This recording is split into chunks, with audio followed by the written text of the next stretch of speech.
Welcome everyone to Soul Quest episode 39. We are so very grateful to have Allison Harden with us today. Hi, Allison. Hello. Hi, Allison. Thank you for sitting down with us. And for Soul Quest, we always like to start off with the main question, like, how has your soul led you to where you are today? And you kind of just start back from like you're growing up, how you actually came, I guess, to where you are today. Yeah, like what's your background like? Like, what was your family life like growing up? Well, I feel like that's a loaded question. I know. I was like, do you want to hear my whole life story? Because well, like, where are you from, first of all? Yeah. Okay, so my soul is definitely partially in the ocean. I'm from San Diego, California. So I grew up born and raised Southern Californian. But I'm in Austin, Texas now, which is also part of the story, is my parents are both from Texas originally. My mom grew up in the Panhandle, and she decided to move out of Texas and become a flight attendant. And my dad, he grew up mostly in Northern California, but he had extended family in the Houston area. So his mom, single mom, he's raised by a single mom, and they moved him to Texas his senior year of high school, which was culture shock. Anyway, his path led him to, he was a Vietnam pilot, and then went to San Diego, was military, Miramar, flight instructor, all of that, Top Gun stuff. Wow. Met my mom in the airport. I don't remember which airport it was. I want to say Dallas. That might not be right. But she was working on a flight attendant. He was a pilot, but he was a passenger on the flight, but was enthralled with her. She was doing her thing, talking to people. Anyway, long story short, so they moved to San Diego, fell in love with it. So I would say that I have California in my soul, definitely, for sure, but there's also Texas roots on both sides, which is interesting how my path brought me to Austin. So I've been here via California. Don't hate me. Some Texans are like, oh, you're one of those. Like, no, we're not haters. We're not haters. Yeah. So, okay. So, and then, did you have siblings growing up? Yes, I have one sister. She's older, 2 years older. Okay. Yeah. She's still there. She just got married, and I officiated the wedding, had the honor of doing that. Nice. Yeah. Awesome. Fun. Yeah. All right. And so you lived in San Diego like the beginning of your adult life, right? And so tell us about like what happened after high school. Like where did your life take you? So yeah, I pretty much had stayed close to home in the beach area, like Ocean Beach, Point Loma, part of San Diego, elementary, high school. I actually even went to college there as well. So at a private Christian school, only like 5 minutes from where I grew up. So I hadn't really ventured out. I mean, in college, I studied abroad. I went to England and did some travel in Europe, which is great. Yeah, I expanded my world because that's what I told myself. If I stay here for college, I'm going to at least travel and, not just be here forever. I'm going to at least travel abroad for a while. And then this is part of the story that Sharon and I had in common, but I actually got married really young. That's kind of what all my friends were doing from a private Christian school at the time. So that's just everybody was doing it. Kind of. And I never really dated seriously. I had a lot of friends in high school. Like I ran cross country and track. I went to concerts and youth group and did a bunch of stuff like that, but it was mostly like friends.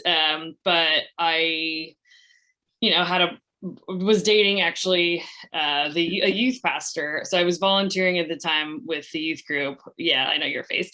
Yeah, and I was 23, barely 23. It was like after I got back from studying abroad, I think senior year, but he was a few years older, and we met. Well, we like knew each other because he volunteered. He was part of the youth group, and I was in high school, but we were only 2 years apart. So like after I graduated, like I had known him for a while.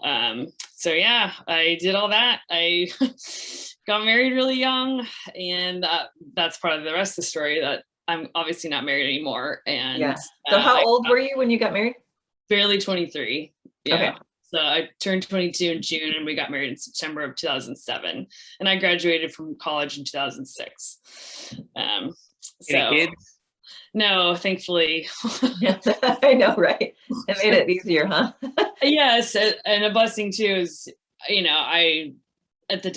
is remarried now and I think he has 3 kids. And that's great. I mean, he always wanted kids. And for me, it's hard to look back now. I didn't want kids at the time, but I don't know if it's because I had a feeling that it wasn't the right person to have kids with, or anyway, I'm just glad that that didn't happen.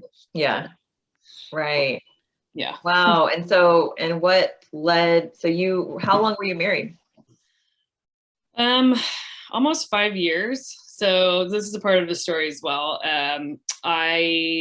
So at the time, my ex-husband, he moved to Northern California to take a pastor job with some friends of ours that I also knew. Actually, my main youth pastor, who has known me since, I don't know, I was like a kid. They were working together at this church in the Sacramento area. And my ex-husband and I were dating long distance at the time. And so I moved there and thought, well, I want to get my master's degree, and Sacramento State had an English program, and that's what I studied. So I was like, well, this makes sense. I'll just move up there. We'll see how it goes. And so I was getting my master's degree. And yeah, so I think through all that time, we were still up there. So we were married almost 5 years. But I guess things got pretty real a few years in, because I think when you're, and this is nothing bad about pastors in general or people in those roles, but sometimes there's this charismatic element to it that you're drawn to. And then when you come into real life, I was really young and didn't know myself that well yet. And so I think that's part of it. He was a few years older, but he was 25 when we got married. So, and he was trying to figure out how to be a pastor and be everything to everyone. There's a lot of neglect. I quickly kind of realized, like, oh, this isn't what I thought it was going to be. And this isn't the person who I thought that I fell in love with. Yeah. There's way more to that, but I can let you keep asking your questions. And I mean, I can relate totally. I mean, Sharon and I have both been married and divorced, but we talk about our same things that we went through. But I feel a connection with you, like, that whole charismatic kind of thing. And yeah, I feel you. Yeah, you get drawn in. Yeah. Yeah. So, so since after you got divorced, like, where'd you go from there?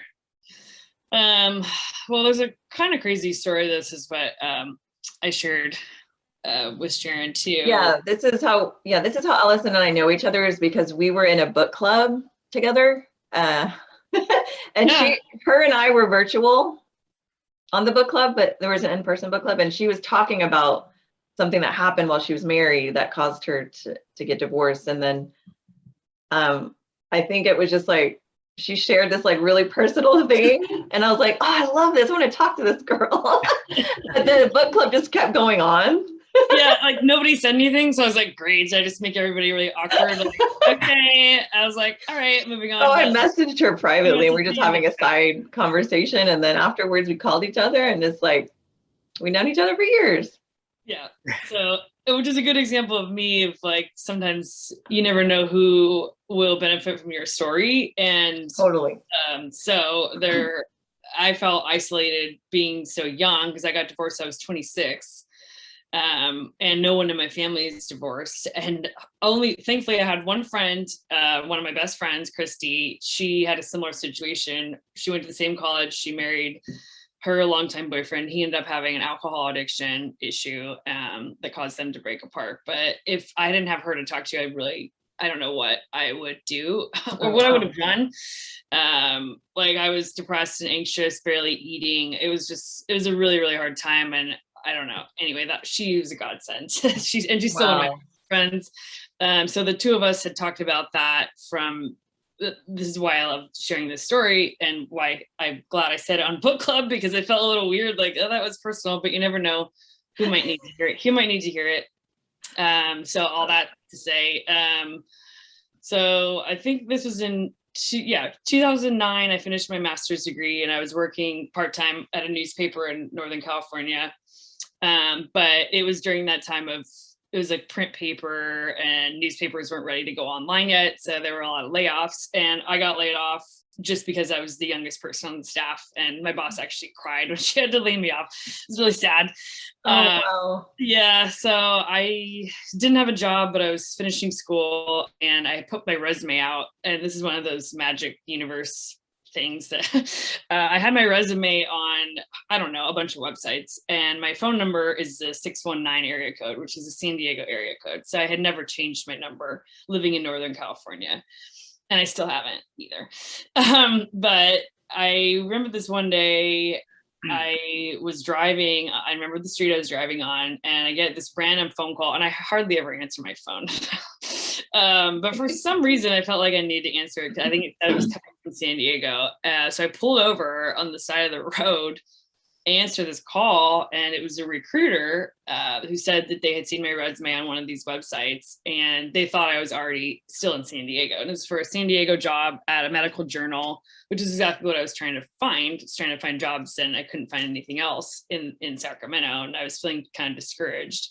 But I had just assumed that my ex-husband wouldn't want to leave at that time.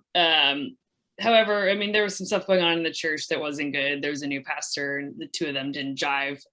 And so anyway, I remember coming home and kind of joking, like, I don't know, I got some job offer maybe in San Diego, but that's not going to happen. Like, I just wasn't even thinking that I was ready to move because I had kind of gotten used to being there. And I didn't think that he would even be okay with considering that because it was kind of all about him.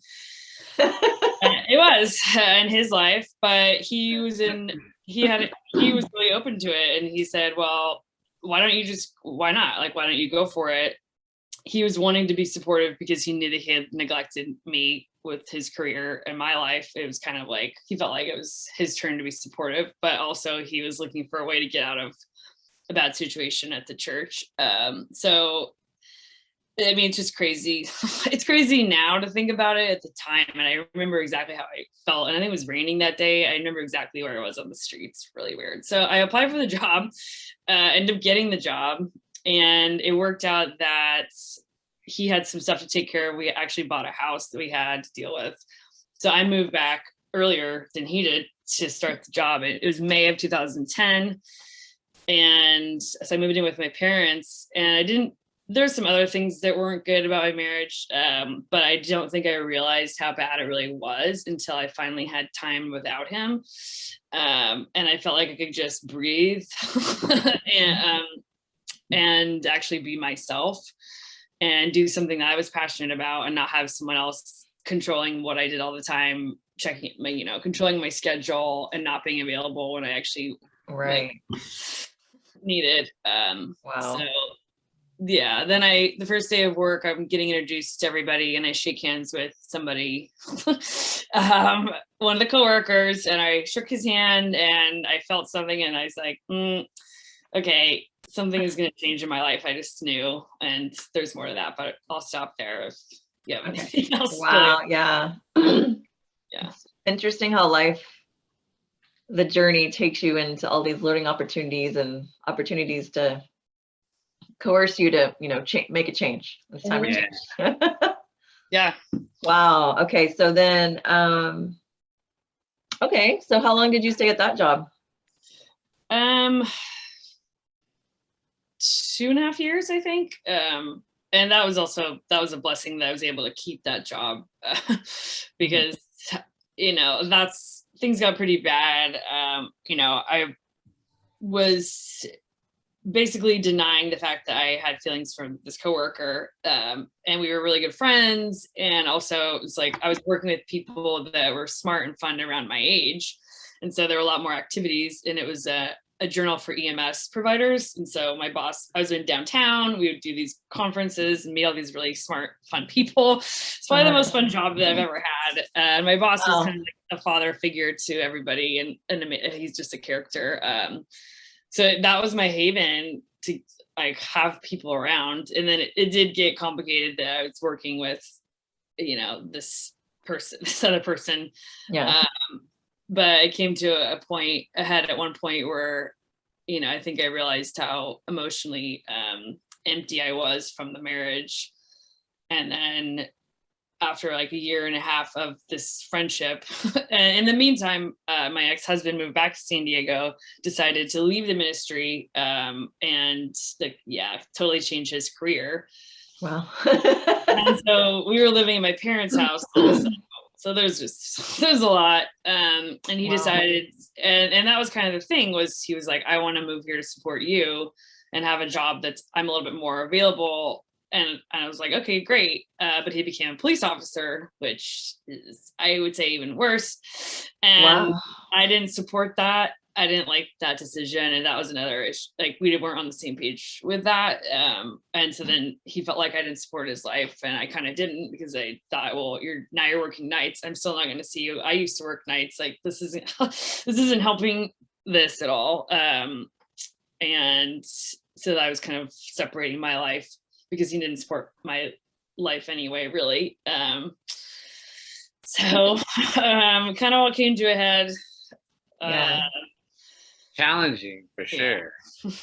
Yeah. Very challenging. Wow. Yeah. I mean, that's like, can't you like just think where you are now, and like you back then, how like you wanted to probably cry every day, and you were like sick all the time, and now you're like, we can talk about it, and like it's, you know, I don't feel it as much, you know. Yeah, I know. And it is because those feelings were so raw at the time, and I was crying at my desk a lot. And thankfully I had some girlfriends that could take me to get coffee for long lunch breaks, and, you know, stuff like that kept me sane. But yeah, it is great to feel so much different now. And sometimes it almost doesn't feel like that was my life. I know that it was. Yeah. It's weird. I know, right? Yeah. Oh, like, wow.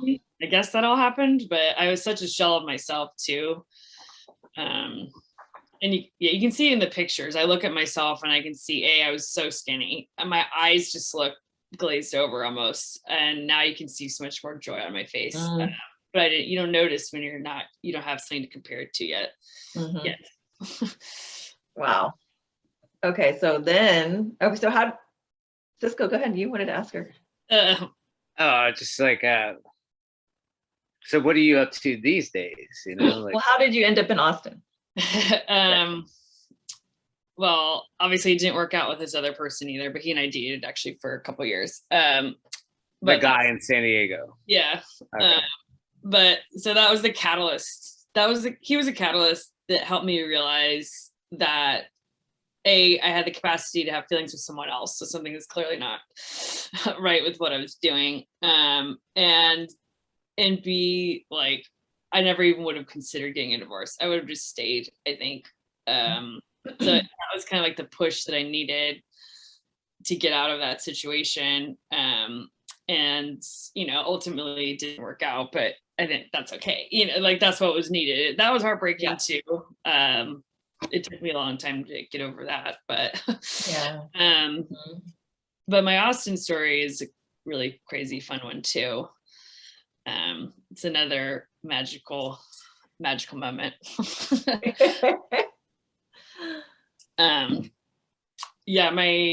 Some friends from high school, from my San Diego high school, one of my friends, David, and he was one of those people.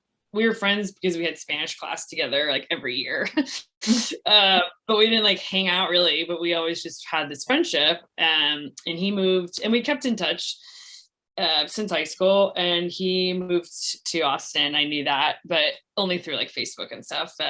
And he met his wife here, and they invited me to the wedding. And same thing, it was a funny moment. It was, I was in LA. I was waiting for people for my best friend's 30th birthday. Their flight hadn't come in yet. So I was kind of like killing time at the hotel, drinking margarita or something. And I go on my phone and I get this invite to their wedding in Austin. And it looked like it was going to be fun. It was on Friday the 13th. Their anniversary is coming up February.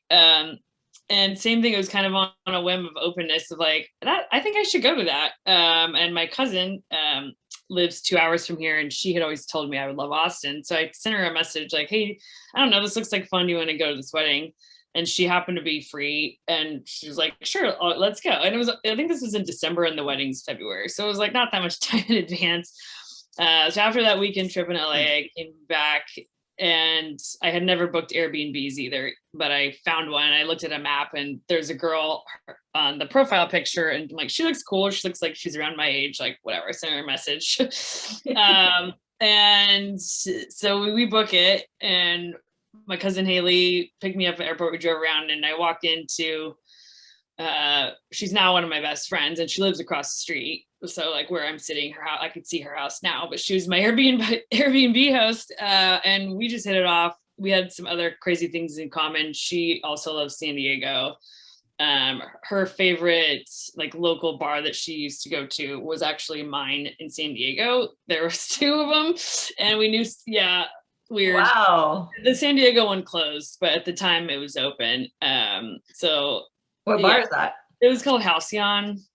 Oh, okay. Yeah. And so there was a sketch that someone had drawn of her, and it said Halcyon on it. And I walked into her house. I was like, Halcyon, what? That's weird. So there are all these synchronicities, and the wedding was great. And I had such a blast. Became really good friends also with my friend's wife. And then the night before I left, my friend Carrie was kind of like, you should move here and be my best friend. And I was like, maybe, I don't know. Like I never considered moving, but took this magical weekend to maybe kind of be like, but fast forward, I had a job in San Diego at the time at a biotech company that I really liked. So I wasn't ready to move quite yet. And I was doing like yoga teacher training and some other stuff that I was committed to. But I kept coming back to visit, and I kept the friendships, and I would see my cousin, and other people kept saying like, why do you keep going back there? Like, why don't you move? But I wasn't quite ready. And then another cool thing happened where there was a point where I was also an adjunct professor. I went back and taught at my college in San Diego, and I really enjoyed that. So, but as the universe would have it, I finally got to a point, and I told Carrie, I think I'm ready to think about moving. And I was on a yoga retreat in Costa Rica. Yeah, I know. Little plug for yours. In March of 2018, I think. Yeah. And Carrie sends me a message, and it's one of those things. I was unplugged most of the time. I didn't want to be on my computer or Wi-Fi or like texting people, and we didn't really get service except for this one spot that at dinner in the corner, and I happened to turn my phone on, and she happened to text me like, hey, I think I found your place. Here's the landlord's number, just give him a call. And I was like, I'm not going to give him a call. I'm on a yoga retreat. Like, she's like, no, just talk to him. I was like, fine. Anyway, so I gave him a call, and I told him, well, I can't move now. I have to give my 2 weeks notice and do this or that. And he goes, don't worry. Like, just think about it. I really want the right person in this house. And he didn't realize that I'd actually been to the house before, because on my first trip to Austin, some of the guys who were renting from him were friends with my friend Carrie. So I had been to the house. Oh, before. wow. And I go, don't worry, I've been to the house. Like, I know the neighborhood. Don't worry, I'm familiar, I promise. But he was so great. He wasn't trying to rush me. And he was just like, go on your thing, come back, send me a message. He's like, I need to do some construction on it anyway. So yeah, I had the week to think about it in Costa Rica, and then kind of told my job and left. And people thought I was kind of crazy, because they're like, you're moving to Texas from San Diego. And I go, I know, but there's something about it. And my mom, I remember I had like a freak out too before I left. Just like, am I making the right decision? Like, I analyze decisions a lot, too much sometimes. And I'm packing my stuff. My mom was like, she of course didn't want me to go because she was going to miss me, but she understands we're a lot alike. And she moved and did her own thing when she was younger. And she was like, just do it. Like, you can always come back, just go for it. And if you want to come back, you can. I was like, all right, you're right. I'm just going to do it. And great decision. I've been here almost 4 years in May. Wow. Yeah. All because of a random wedding invite. Wow. And that was your wedding was your first time. Mm-hmm. Okay. I don't think I've ever, been invited to come with me. I don't even just say, come with me to this wedding in some other city. Okay, let's go. Oh, I don't think they really expected that many people. It was like a really chill invite. I think it was Facebook, and it was just some of their friends. And I think I was one of the only San Diego friends that came out, I think. Oh, wow. Yeah. He was probably thinking nobody was going to make the flight. Yeah. Not me. I was like, I'm coming if I'm invited. And then he became friends with his wife. That's so cool. And now I'm almost better friends with her. We feel bad. We're not trying to like exclude him, but we like our girl time too.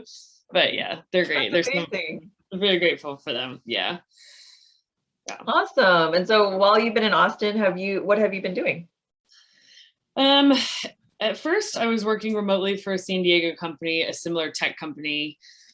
And then I decided that maybe I should meet some people and have a job, just in an office. So I worked for a while for a healthcare startup, but then realized that was not for me.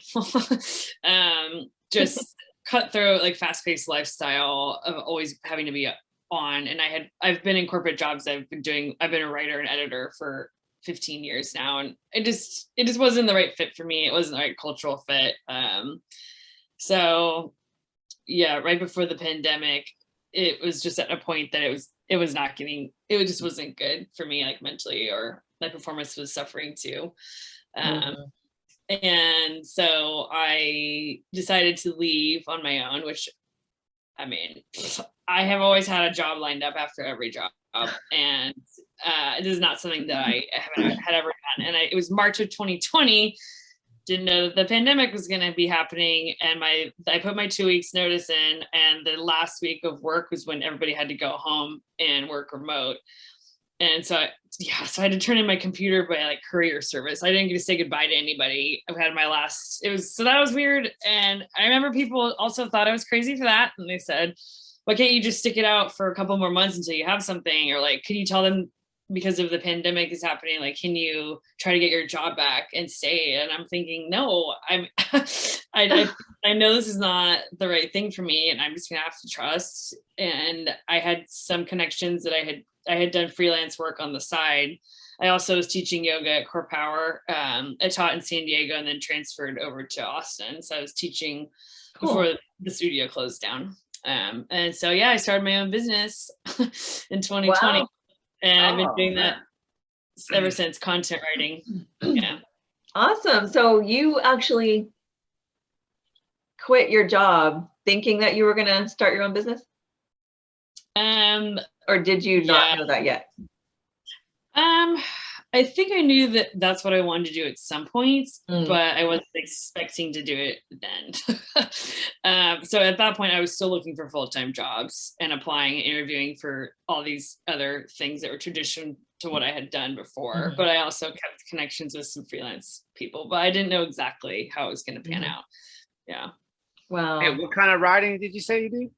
I do content writing. So I had been doing like marketing writing, copy, but also my degree is creative writing and editing, proofreading. So now luckily I get to do a little bit of everything content related with words. If it has words on it, pretty much it's my thing. Okay.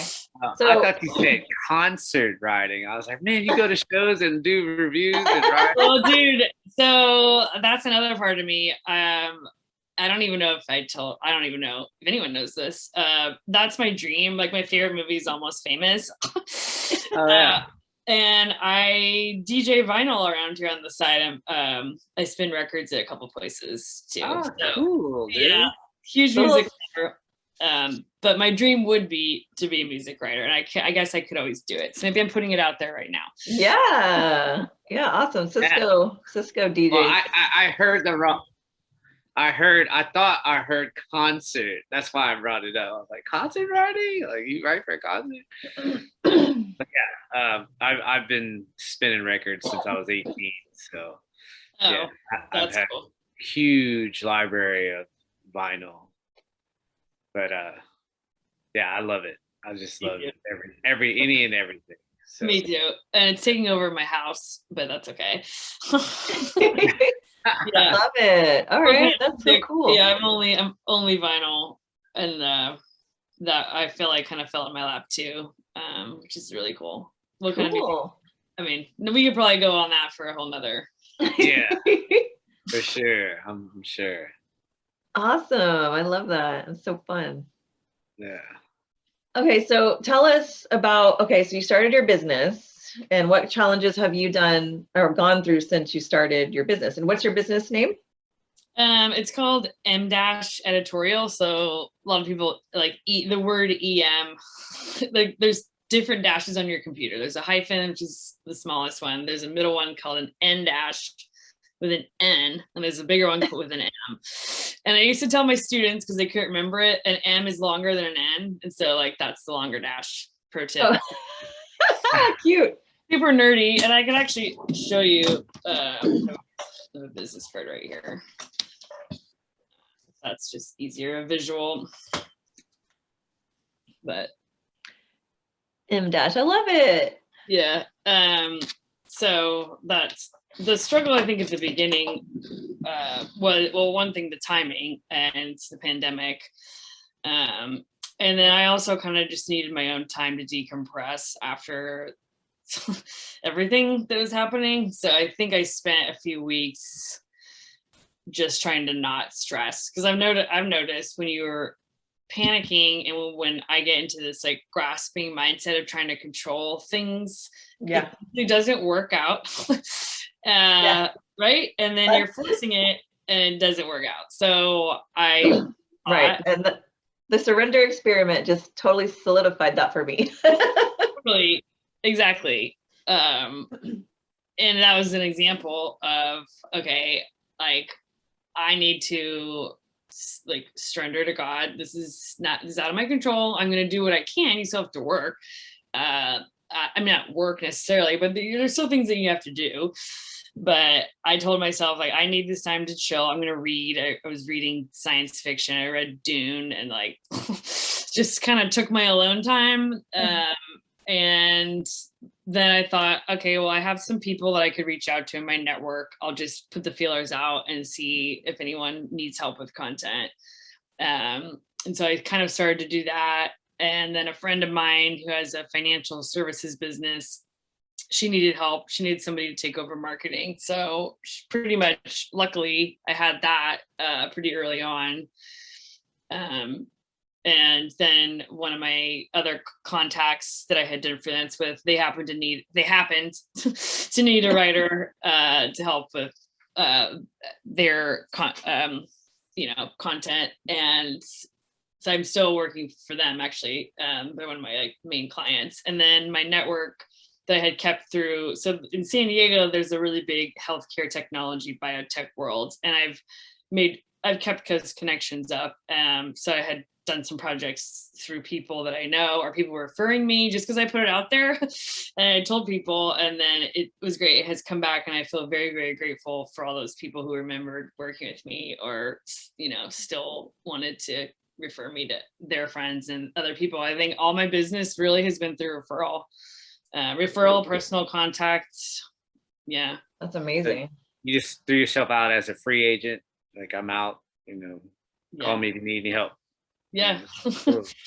Yeah. That's great. And then I told friends like that I knew worked in the same industry, or, did things that might need content, and they all showed up for me too and referred me to people or kept me in mind if a project came up. And some of these things too, it would be like somebody from 5 years ago, I forgot, having that I even met, and then getting a LinkedIn message from, like, things like that kept happening over and over again. And they still are. So yeah. Very cool. And so what is the typical thing that you are writing for businesses or people?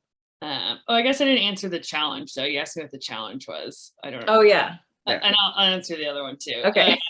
The challenge, there's a few challenges. The first one was, like I was saying, trusting and not going into my natural pattern of like trying to control, or maybe I should just go back into a corporate job, or like not trusting myself because other people were telling me, like, are you sure this is the right thing for you to do. That was the biggest one, like shutting out the chatter and trusting myself and believing in myself that I could do it.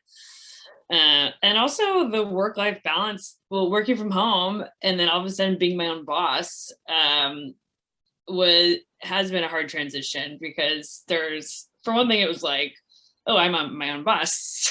So not like I don't have to answer anyone, because I do. Your clients are people you have to answer with, but it was kind of like, oh, how late can I stay out on Tuesday? Or like, oh, every day is Friday. I'm not every day is Friday, but figuring that, like figuring that out of like, how do I know it's and then setting your own schedule. Learning process. Yeah. Did you have to like, work things out with how to charge people? Like, was that a challenge for you? Charging Definitely. people different prices? Yeah. Yes. I'm glad you brought that up, because that's still a challenge for me. And I know for a lot of women, I have that challenge still today.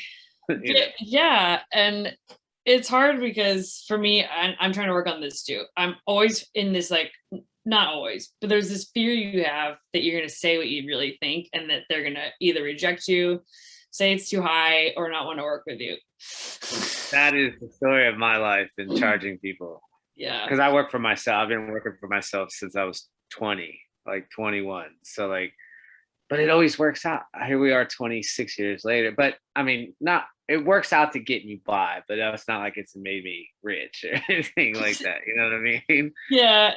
And I think it depends on kind of what it is. I have some nonprofit clients that I know that I just know that they don't have a lot budget wise. So I'll give them something that's a little lower, but it's still reasonable, that I feel okay with because of that situation. But I still struggle. And then I've asked my mentors for advice about raising your rates too, because I don't know, I've talked to some people and they're like, you could be charging so much more than you are. You need to like put your worth out there. Okay, I'm trying. I tell that all the time. I get that all the time.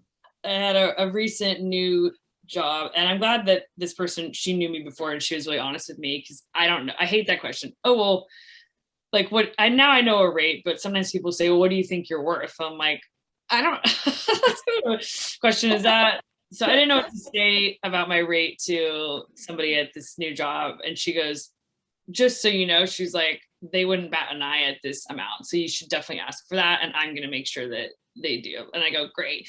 So it's nice to have advocates. And oh, dude, I've had that happen a bunch of times. Like, they're like, just tell them you want this, and trust me, they won't say anything about it. And I'm, I go with that. I just tell them what someone else told me. Yeah. And they're like, okay, who do I write the check out to? Like, yeah, that's happened. But yeah, go ahead. I'm sorry. Oh, no, sorry.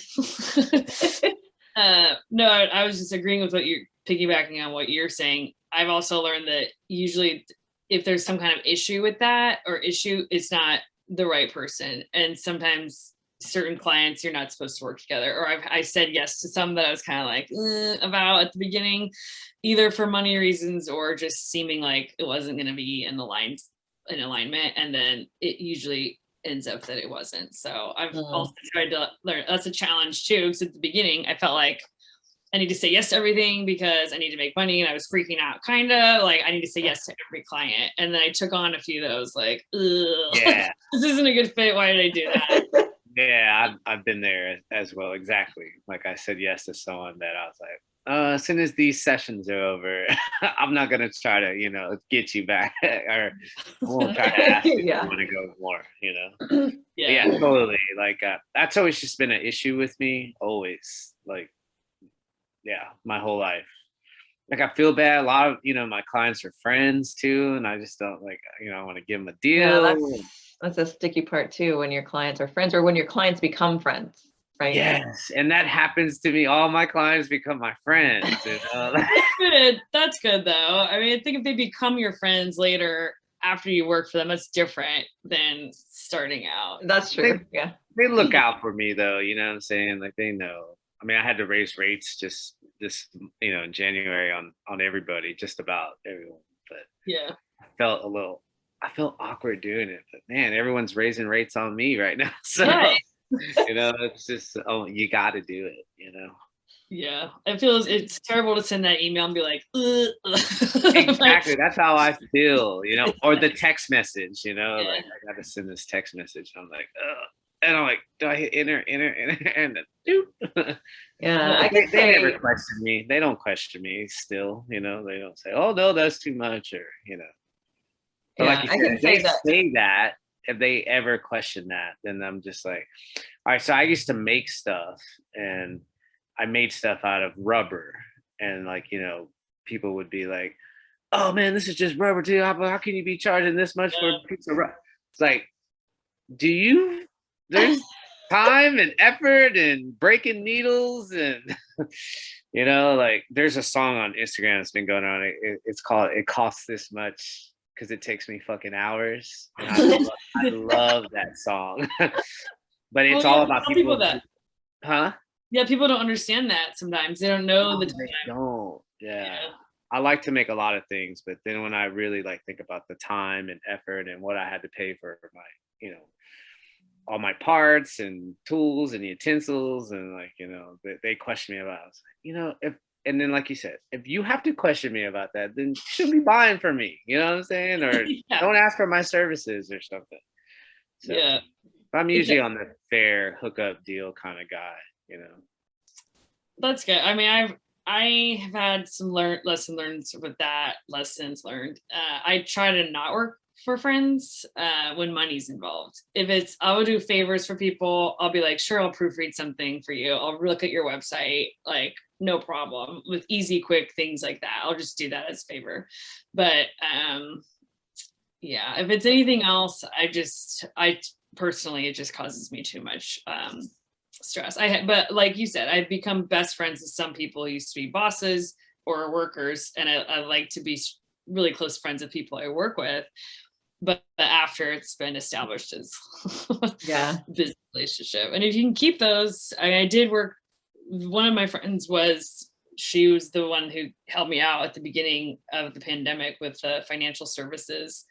I was doing work for her, but that was like a risk. I was like, I'm worried about it, but we said, and we put it in our contract, if this is jeopardizing our friendship too much, then we're going to agree to not do it. And ended up like it just shifted different ways for her business where we're not working together anymore, but we're still friends. So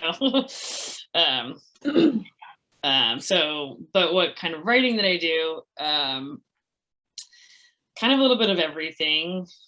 And some things I've learned how to do just because that was another thing at the beginning, was like kind of having to be one-stop shop with everything and learning new quick things. So mainly I've done, my clients are all different industries now, from science, food and beverage, biotech, software, lifestyle. I get to write about a lot of variety of topics, which is great. So I do proofreading, email writing, marketing writing, event communications, some social media. That's not my expertise. I'd rather proofread it than like create it. And then usually, historically, I work closely with the graphic designer on anything that's designed, and kind of like I work on the content story. I've also gotten to do some early brand work for brands. They're still figuring out like what they're all about. So like their mission statement, their name, core values, and like the company framework, which I really enjoyed doing. So yeah, kind of a jack of all trades. Website, I've done a little bit of SEO, some blog writing, some ghostwriting, book proofreading. Wow. Well, I need to write my own book though, and that's you do. Yeah, you got the skills, dude. But that is hard work. I mean, what you do is hard work. So if you can write for different, kinds of people, different kinds of articles like that, I mean, that's impressive. Thank you. It's definitely a shift it's a brain shift, because as highly technical as I am, I'm also super creative. So I don't work like everybody else does. I'm not inspired all day to write. I can't, like. Yeah. Then you'd burn out. Yeah. So that's another little bit of a learning I've had for my own business, is not judging myself about. I used to because I have this 9 to 5 mentality, right? Yeah, I'm right. not judging myself of like, you're not at your desk all day being productive, writing all this stuff, like, bleh, like I have this internal thing, and then it's like, calm down, you're getting your work done. Yeah. You Like, know, your timing's different, and that's okay. I keep forgetting to ask people, do you know what your human design is by chance? Do you know what that is? I think so. Is that the one? I think I'm a reflector. Oh, wow. Yeah. That is a very small portion of the world. Yeah, I haven't heard Sharon So say that. you definitely aren't made to work 9 to 5. I'm a manifester, so Oh, cool. I went through the same thing where I felt guilty about like, oh my God, I don't have energy to work all day. Like I'm so lazy, you know, like I just can't do this. And then when I found out all about human design, I'm a manifester and I'm not really meant to work like that. I was like, oh, so validating. Yeah, and it's cool you brought that up because one of my clients, or I want to say like partners, clients makes it sound like they're like, I don't know. It's a nonprofit in San Diego, and the guy, his name's H. He was one who told me about it because his wife told him about human design. I took the quiz, and he and I are both reflectors, which is so bizarre, but it makes for the best working relationship because he's an empathic person too, and he can pick up on stuff so he'll be like, how's it going? Like, wow, yeah. It's like you guys are mind reading. Yeah. And then once we just get on a call and talk face to face about anything, it's nice to have that level when you're working with people who understand that too. Wow. Very cool. Awesome. Well, this has been great. How do people find you if they want to hire you, if they're looking for a content writer? I have an Instagram page, and it's m-editorial, and I don't know, I can also share this, or they could email me. It's m-editorial@gmail.com. Those are probably the best ways. Okay. Yeah. Or LinkedIn, Allison Harden, just on my LinkedIn profile, I have all that. You can send me a message on there. Okay. I don't know if I could share out, or if you share out people's emails, but I can put it in the notes. yeah, great. And thank you so much. I mean, thanks for having me and sharing this. Thanks so much for being here. Is there any last things you want to say to anybody, or maybe something inspiring that's happened, like a book you've read, or I mean, I would say just like believe in yourself and go for it, and don't let other people and their opinions dictate your life when you know your own path. Trust yourself. Yeah. Yes, exactly.